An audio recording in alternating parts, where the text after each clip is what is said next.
ಈಗ ಇಂದಿನ ಪತ್ರಿಕೆಗಳ ಎಣಕು ನೋಟ.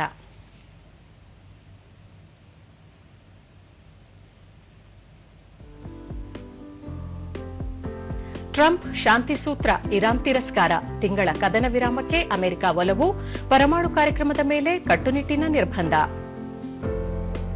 ಸ್ಥಳೀಯ ಚುನಾವಣೆಗೆ ಮತಪತ್ರ, ಮೇಲ್ಮನೆಯಲ್ಲೂ ಪಾಸ್, ಗ್ರಾಮ ಸ್ವರಾಜ್ ತಿದ್ದುಪಡಿ ವಿಧೇಯಕ ಅಂಗೀಕಾರ. ನಾಮಪತ್ರ ವಾಪಸ್ಗೆ ಇಂದು ಕಡೆ ದಿನ, ಬಾಗಲಕೋಟೆ, ದಾವಣಗೆರೆ ಉಪಸಮರ ಕಣ, ಕೈ ಶಾಸಕರಿಗೆ ಚುನಾವಣೆ ಜವಾಬ್ದಾರಿ ಹಂಚಿಕೆ. ಇನ್ನು ನಗರದಲ್ಲಿ ರಸ್ತೆಗಳಲ್ಲೂ ವಿದೇಶಿ ಮಾದರಿ ಪೇ ಪಾರ್ಕಿಂಗ್ ವ್ಯವಸ್ಥೆ. ಆಪ್ನಲ್ಲೇ ಬುಕ್ ಮಾಡಿ ಅಲ್ಲೇ ಪಾವತಿ, ಇಲ್ಲದಿದ್ರೆ ವಾಹನ ಜಪ್ತಿ. ಶೀಘ್ರ ಯೋಜನೆ ಜಾರಿ.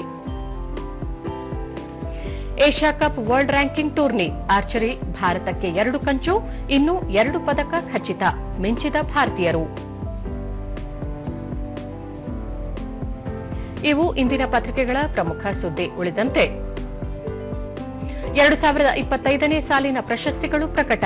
15 ಸಾಹಿತಿಗಳಿಗೆ ಸಾಹಿತ್ಯ ಅಕಾಡೆಮಿ ವಾರ್ಷಿಕ ಪುರಸ್ಕಾರ, 17 ಪುಸ್ತಕ ಬಹುಮಾನ, 11 ಸಾಹಿತ್ಯ ಪ್ರಕಾರದ ಕೃತಿಗಳಿಗೆ ದತ್ತಿ ಅವಾರ್ಡ್. ಮೆಟ್ರೋ 3ನೇ ಹಂತಕ್ಕೆ ಜಪಾನ್ ಹಣಕಾಸು ನೆರವು, ಜೈಕಾ ಜೊತೆ 6,100 ಕೋಟಿ ರೂಪಾಯಿ ಒಪ್ಪಂದಕ್ಕೆ ಸಹಿ. ಬಸ್ಗಳಲ್ಲಿ ಅಗ್ನಿ ಸುರಕ್ಷತೆ ಗೌಣ, ಎಚ್ಚರಿಕೆಗೂ ಜಗ್ಗದ ಬಸ್ ಮಾಲೀಕರು, ಮಾರ್ಗಸೂಚಿ ಪಾಲನೆಗೆ ಮಾರ್ಚ್ 31ರ ಗಡುವು. ನಾಳೆ ನಾಡಿದ್ದು ಜಿಬಿಎ 5 ಪಾಲಿಕೆಗಳ ಬಜೆಟ್ ಮಂಡನೆ, ಡಿಸಿಎಂ ಡಿಕೆಶಿ ಮಾರ್ಗದರ್ಶನದಲ್ಲಿ ಆಯಾ ಪಾಲಿಕೆಗಳ ವ್ಯಾಪ್ತಿಯಲ್ಲೇ ಮಂಡನೆ. ಒಳಾಂಗಣ ಅಥ್ಲೆಟಿಕ್ಸ್, ಉನ್ನತಿಗೆ 2 ಪದಕ, 2ನೇ ಚಿನ್ನ ಗೆದ್ದ ಪ್ರಿಯಾಂಕಾ.